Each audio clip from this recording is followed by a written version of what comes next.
Assalamualaikum warahmatullahi wabarakatuh. Perkenalkan, nama saya Putri Laksmi Margareti dari program studi D3 Analis Kesehatan tingkat 1A dengan NIM 22052277029.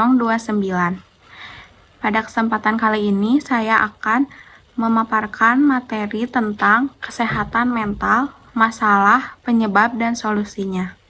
Tujuan presentasi saya yaitu untuk mengetahui pengertian kesehatan mental, yang kedua, mengenal jenis-jenis masalah kesehatan mental, yang ketiga, mengetahui kriteria sehat mental menurut beberapa ahli, dan yang keempat, mengetahui solusi masalah kesehatan mental. Lalu, apakah kesehatan mental itu? Kesehatan mental yaitu kemampuan individu untuk menyesuaikan diri sendiri, orang lain, masyarakat, dan lingkungan sebagai perwujudan keharmonisan fungsi mental dan kesanggupannya menghadapi masalah yang bisa terjadi. Individu merasa puas dan mampu.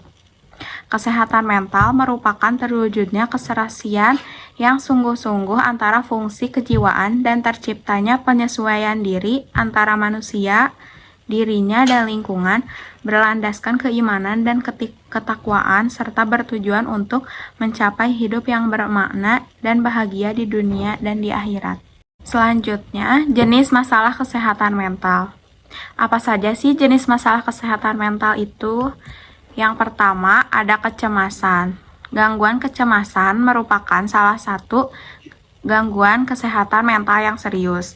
Kondisi ini dapat disebabkan oleh adanya masalah pada fungsi otak yang mengatur rasa takut dan emosi. Lalu yang kedua ada depresi.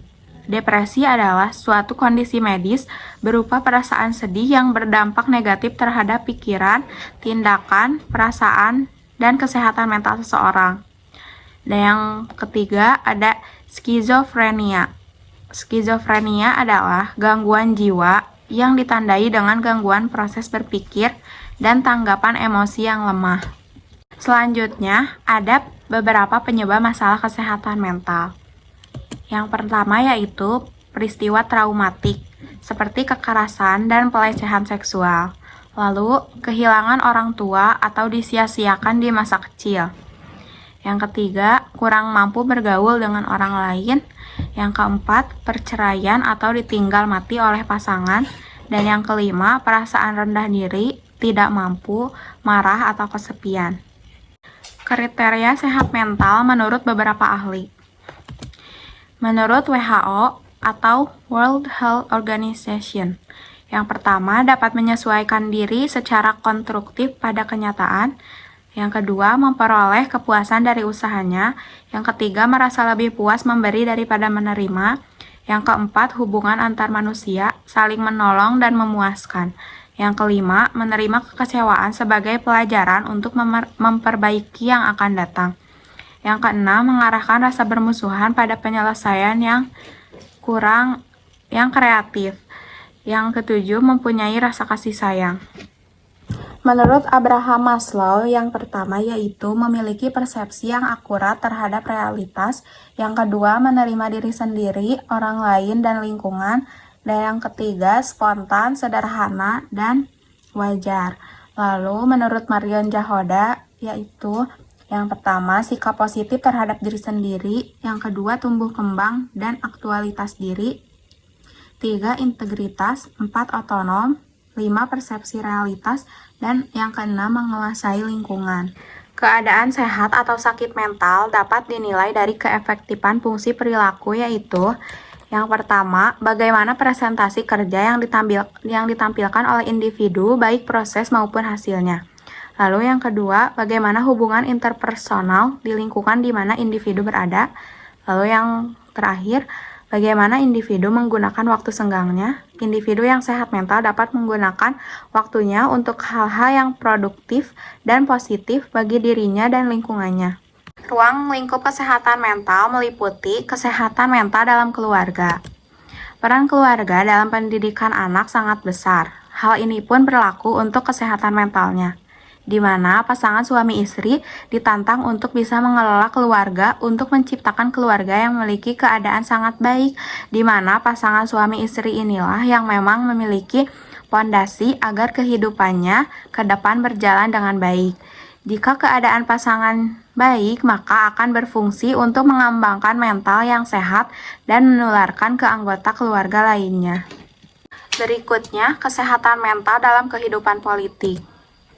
Membicarakan soal politik tidak akan pernah ada habisnya. Kesehatan mental sebenarnya menjadi yang nomor satu di ruang lingkup ini. Tidak sedikit orang yang masuk ke dunia politik yang mengidap gangguan mental. Maksudnya mereka yang special needs atau yang berkebutuhan khusus. Tapi lebih kepada gangguan karakter dan pemikiran orang lain seperti halnya money politik, KKN berkhianat kepada rakyat, dan stres yang menimbulkan perilaku agresif karena gagal menjadi pemimpin, gubernur, dan lain sebagainya. Yang selanjutnya, basis psikologi dari abnormalitas mental atau ketidaksehatan mental adalah ketidakmampuan individu menghadapi realita yang membuahkan banyak konflik mental pada dirinya. Biasanya, penderita yang tidak sehat mentalnya adalah individu yang tidak mampu atau sengaja tidak mau memikul tanggung jawab kedewasaannya. Misalnya, disebabkan oleh tekanan ekonomi yang amat berat, dikecewakan dalam cintanya, ketidaksamaan fisik, dan oleh pengalaman yang sangat tidak menyenangkan lainnya, sehingga orang menjadi takut, lalu mencoba mengingkari atau menolak tanggung jawab sendiri. Lalu, apa saja sih solusi untuk mengatasi masalah kesehatan mental? Yang pertama, kita bisa melakukan olahraga secara teratur.